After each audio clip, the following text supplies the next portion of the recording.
नमस्कार, आप देख रहे हैं इनसाइडर लाइव और मैं हूं आपके साथ पूजा। अयोध्या में राम जन्मभूमि पर रामलला के प्राण प्रतिष्ठा की तैयारियां शुरू हो गई।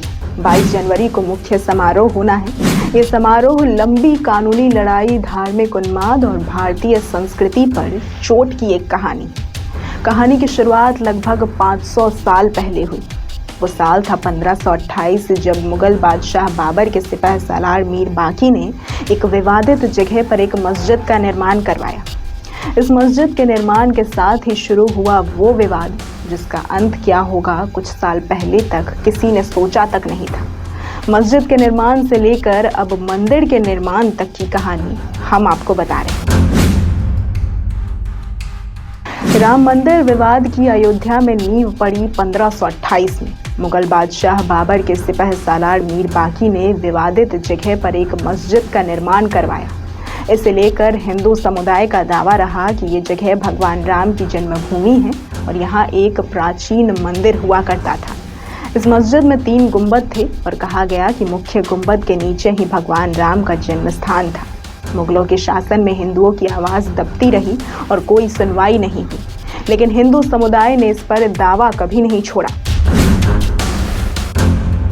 अयोध्या में राम जन्मभूमि विवाद में पहली बार दंगे 1853 में हुए। इसके बाद 1859 में अंग्रेजी प्रशासन ने विवादित जगह की बाड़ेबंदी कर दी। ब्रिटिश हुकूमत ने तो इस विवाद को सुलझाने की बजाय और उलझा दिया। निर्णय हुआ कि मुसलमान ढांचे के अंदर इबादत करेंगे और हिंदू ढांचे के बाहर चबूतरे पर पूजा करेंगे। ब्रिटिश शासन जब तक चला ये व्यवस्था बनी रही, लेकिन दावेदारी न तो हिंदू समुदाय ने छोड़ी और न ही मुसलमानों ने इससे किनारा किया। देश को आज़ादी मिलने के बाद 1949 में विवाद उस रूप में आया जो कुछ साल पहले तक चला। 23 दिसंबर 1949 को भगवान राम की मूर्तियां मस्जिद में पाई गई। इन मूर्तियों को लेकर हिंदुओं का दावा था कि भगवान राम प्रकट हुए हैं, जबकि मुसलमानों ने आरोप लगाया कि रात में चुपचाप तौर पर मूर्तियां रखी गई। मामला जब प्रशासन के पास पहुंचा तो तत्कालीन यूपी सरकार ने मूर्तियां हटाने का आदेश दिया, लेकिन सरकार के इस आदेश को तत्कालीन स्थानीय डीएम के नायर ने नहीं माना। दंगों और हिंदुओं की भावनाओं के भड़कने के डर से उन्होंने सरकार के सामने इसमें असमर्थता जताई। सरकार ने भी अलग रुख अपनाया और स्थल को विवादित मानते हुए ताला ही लगवा दिया। मूर्तियां मिलने और उसके बाद तालाबंदी करने के बाद 1950 में कानूनी लड़ाई शुरू हुई। उसी साल फैजाबाद सिविल कोर्ट में 2 अर्जियां दाखिल की गई। इसमें एक में रामलला की पूजा की इजाज़त मांगी गई तो दूसरे में विवादित ढांचे में भगवान राम की मूर्ति रखे रहने की इजाज़त मांगी गई। इसके बाद 1960 में निर्मोही अखाड़ा ने तीसरी अर्जी दाखिल की। इसके बाद मुस्लिम समुदाय भी सक्रिय हुआ और वर्ष 1961 में यूपी सुन्नी वक्फ बोर्ड ने अर्जी दाखिल कर विवादित जगह से मूर्तियां हटाने की मांग की। कानूनी लड़ाई चलती रही और इसी बीच साल 1984 आ गया। विश्व हिंदू परिषद ने विवादित ढांचे की जगह मंदिर बनाने के लिए कमेटी का गठन किया। तब तक 1986 में यूसी पांडे की याचिका पर फैजाबाद के जिला जज के.एम. पांडे ने 1 फरवरी 1986 को हिंदुओं को पूजा करने की इजाज़त देते हुए ढांचे पर से ताला हटाने का आदेश दे दिया। इस आदेश के बारे में के.एम. पांडे ने बताया है कि जिस दिन वे अपना आदेश लिख रहे थे उस दिन एक बंदर उनकी अदालत के बाहर बैठा रहा। वो बंदर तब तक बैठा रहा जब तक आदेश नहीं निकला। इस बीच लोग उसे खाने के लिए फल देते रहे, लेकिन उसने कुछ नहीं खाया।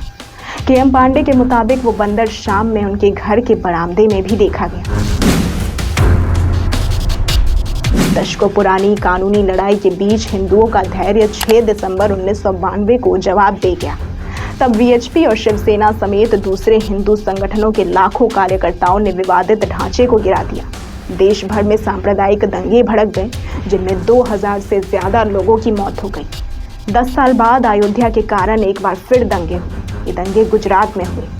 2002 में हिंदू कार्यकर्ताओं को लेकर जा रही ट्रेन में गोधरा में आग लगा दी गई, जिसमें 58 लोगों की मौत हो गई। इसके बाद गुजरात में हुए दंगे में 2000 से ज़्यादा लोग मारे गए। दंगों का इतिहास भी लंबा चला, लेकिन साल 2010 आते आते कुछ और कानूनी फैसले आए। 2010 में इलाहाबाद हाई कोर्ट ने अपने फैसले में विवादित स्थल को सुन्नी वक्फ बोर्ड, रामलला विराजमान और निर्मोही अखाड़ा के बीच 3 बराबर हिस्सों में बांटने का आदेश दिया। लेकिन साल 2011 में सुप्रीम कोर्ट ने अयोध्या विवाद पर इलाहाबाद हाई कोर्ट के फैसले पर ही रोक लगा दी। साल 2017 में सुप्रीम कोर्ट ने आउट ऑफ कोर्ट सेटलमेंट की कोशिश शुरू की। तब इस मामले में भाजपा के शीर्ष नेताओं पर आपराधिक साजिश के आरोप फिर से बहाल किए गए। 8 मार्च 2019 को सुप्रीम कोर्ट ने मामले को मध्यस्थता के लिए भेजा। मध्यस्थता की ये कार्रवाई पैनल को 8 सप्ताह के अंदर ही पूरी करनी थी, जिसके बाद 1 अगस्त 2019 को मध्यस्थता पैनल ने अपनी रिपोर्ट जमा कर दी। अगले दिन 2 अगस्त 2019 को सुप्रीम कोर्ट ने कहा कि मध्यस्थता पैनल मामले का समाधान निकालने में विफल रहा, जिसके बाद 6 अगस्त 2019 से सुप्रीम कोर्ट में अयोध्या मामले की सुनवाई रोज शुरू हो गई। मामले की सुनवाई सुप्रीम कोर्ट में चलती रही और 16 अक्टूबर 2019 को पूरी हो गई। सुप्रीम कोर्ट ने फैसला सुरक्षित रख लिया, जिसे 9 नवंबर 2019 को सुनाया गया। सुप्रीम कोर्ट के 5 जजों की बेंच ने फैसला हिंदुओं के पक्ष में दिया।